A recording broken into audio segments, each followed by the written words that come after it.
Bismillahirrahmanirrahim. Assalamualaikum warahmatullahi wabarakatuh.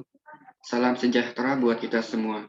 Yang terhormat kepada Bapak Dr. Insinyur Wawan Oktariza MSI selaku dosen pembimbing.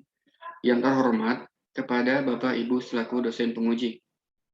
Baik, izinkan saya untuk memaparkan tentang kajian ide pengembangan bisnis saya yang berjudul Penerapan Biosecurity 3 Zona untuk meningkatkan produksi telur di CV Nursifa. Yang pertama ada latar belakang.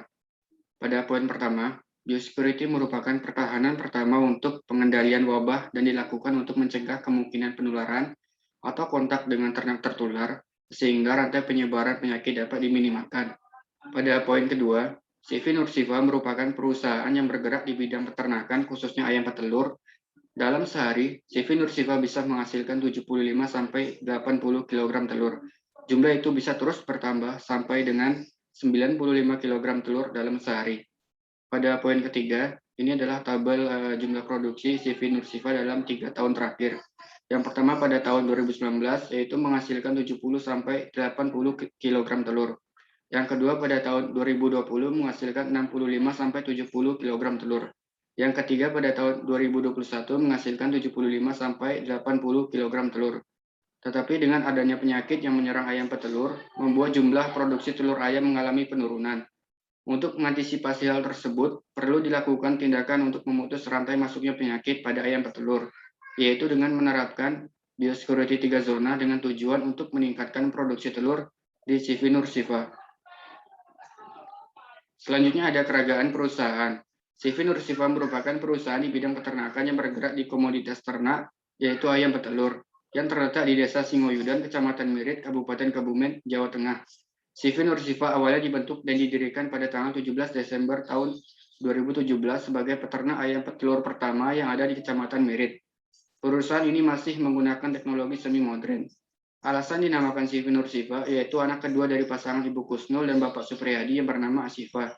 CV Nursifa memiliki 2.000 ekor ayam di tahun 2021. Tetapi seiring berjalannya waktu, CV Nursifa memiliki pangsa pasar yang luas karena perusahaan mampu melakukan pelayanan terbaiknya. Selain melakukan produksi dan penjualan, kini CV Nursifa juga melakukan pengambilan atau kerjasama dengan peternak yang belum memiliki pasar yang cukup luas, sehingga dapat membantu para peternak di daerah Kecamatan Mirit, Kabupaten Kebumen. Hal ini dikarenakan dari CV Nursifa memiliki pelayanan terbaik sehingga sangat memuaskan pelanggan. Selanjutnya ada kajian pengembangan bisnis. Kajian pengembangan bisnis yaitu mengkombinasikan antara kelemahan dan ancaman. Untuk kelemahannya yang pertama rendahnya kualitas SDM dan teknologi yang digunakan masih sederhana. Yang kedua manajemen masih bersifat kekeluargaan. Yang ketiga pemasaran dilakukan masih secara manual. Untuk ancamannya adanya penyakit yang menyerang ayam menyebabkan produksi telur menurun. Selanjutnya ada harga jual telur tidak stabil dan harga bahan baku yang mahal. Menghasilkan strategi WT yaitu penerapan biosecurity 3 zona untuk meningkatkan produksi telur di CV Nursifa. Nantinya kajian pengembangan bisnis ini akan dikaji berdasarkan aspek finansial dan non-finansial. Selanjutnya ada perencanaan produk. CV Nursifa menawarkan produk yaitu telur yang berkualitas tinggi dan kaya omega dengan 3 grade yaitu grade A, grade B, dan grade C. Untuk jumlahnya sendiri yaitu sesuai permintaan konsumen. Sedangkan ayam yang sudah tidak produktif lagi biasanya dijual atau dibakar sebagai pakan ternak lele di lingkungan masyarakat. Selanjutnya ada strategi pemasaran STP, segmentation, targeting, positioning. Segmentation-nya yaitu geografis, demografis, dan psikografis. Untuk geografisnya yaitu Kabupaten Kebumen dan Kota Kebumen.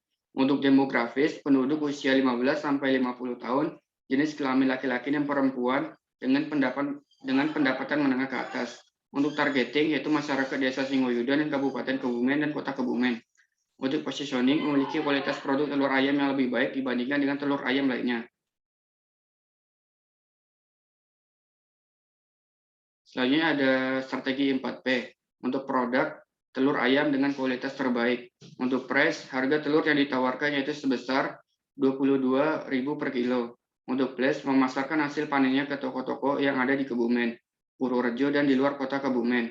Untuk promotion ditawarkan langsung ke toko-toko yang telah menjadi konsumen tetap CV Nursifa.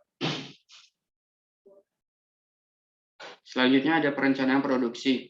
yaitu penerapan biosecurity 3 zona. Ada 3 zona, yaitu zona merah atau zona kotor, zona kuning, zona peralihan, zona hijau atau zona bersih. Zona merah merupakan lokasi kuman berada. Batas antara lingkungan luar yang kotor, misalnya lokasi penerimaan telur atau box telur, lokasi penerimaan tamu seperti pembeli telur ayam, technical service, maupun pengunjung lain seperti peternak lain.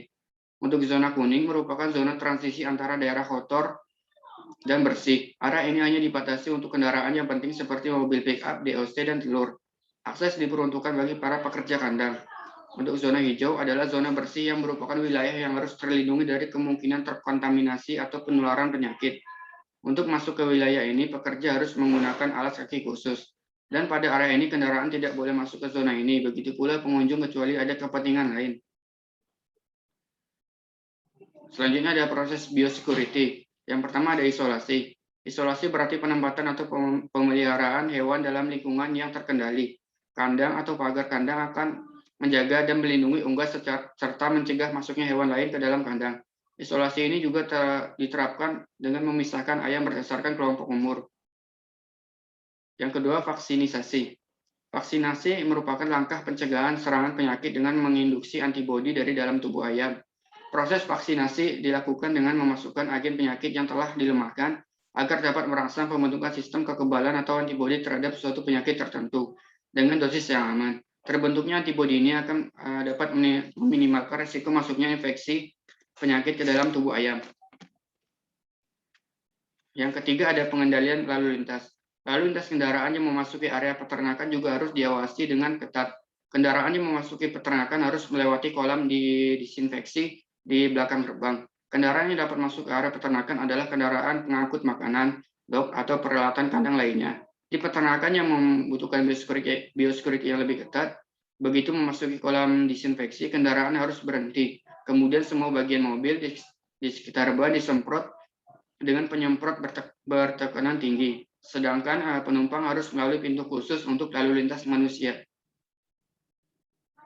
Yang keempat ada sanitasi. Pencucian kandang ayam merupakan kegiatan biosecurity terberat. Segera vlog dipindahkan, tandu dikeluarkan dari kandang. Langkah selanjutnya adalah pembersihan dan desinfeksi seluruh kandang dan sekitarnya. Gumpalan litter harus dihilangkan dan residu yang menempel harus disikat dengan disemprot dengan air. Peralatan seperti garu, skop, truk pengangkut, wadah untuk mengangkut kotoran atau pupuk kandang. Yang kelima ada kontrol limbah. Dalam pengelolaan peternak ayam, sisa-sisa produksi atau limbah jelas akan ditemukan. Limbah ini harus dijauhkan dan dimusnahkan sejauh mungkin dari area produksi. Jika memungkinkan harus ada petugas khusus yang mengambil sisa produksi ini secara rutin untuk dibuang atau dimusnahkan di luar area produksi. Jika tidak memungkinkan untuk dibuang atau dimusnahkan di luar, maka harus dipilih pada lokasi di dalam area peternakan yang memungkinkan residu produksi tidak mengganggu kegiatan produksi lainnya dan mencegah pencemaran lingkungan. Yang keenam, biosecurity telur ayam. Peti telur dari luar peternakan dilarang keras memasuki area peternakan. Hal ini bertujuan untuk mencegah agen patogen atau berbahaya mencemari area ditambak. Peti telur bekas terbuat dari kayu dapat membawa mikroba dari peternakan lain sehingga dapat menginfeksi ayam di peternakan tersebut. Selanjutnya ada perencanaan kolaborasi. Kerjasama yang dilakukan oleh Sivi Nur Siva yaitu dengan pemasok telur yang ada di Kabupaten Kebumen. Peternak ini juga menjadi langganan pemerintah di daerah Kecamatan Mirit sebagai bansos untuk masyarakat yang kurang mampu. Peternak ini juga sering menerima pesanan dalam partai besar, pabrik-pabrik roti, dan kegiatan seperti pernikahan dan lain-lain. Untuk periode pemasarannya sendiri, Sivi Nur Siva melakukan setiap hari ke toko-toko terdekat. Selanjutnya ada perencanaan finansial. Ada analisis biaya variabel yaitu sebesar Rp550.478.000. Untuk biaya investasi sebesar Rp169.470.000. Untuk biaya tetap yaitu Rp23.151.250. Untuk analisis laba rugi yaitu diperoleh penerimaan sebesar Rp752.400.000 yang diperoleh dari hasil penjualan telur ayam. Hasil analisis rasio yang didapatkan yaitu sebesar 1,31, yang artinya kenaikan Rp1 dalam bisnis akan menghasilkan Rp0,17, dan bisnis ini sudah dikatakan layak. Dan usaha ini layak dijalankan apabila analisis rasio sudah lebih dari 1 dan sangat layak dijalankan.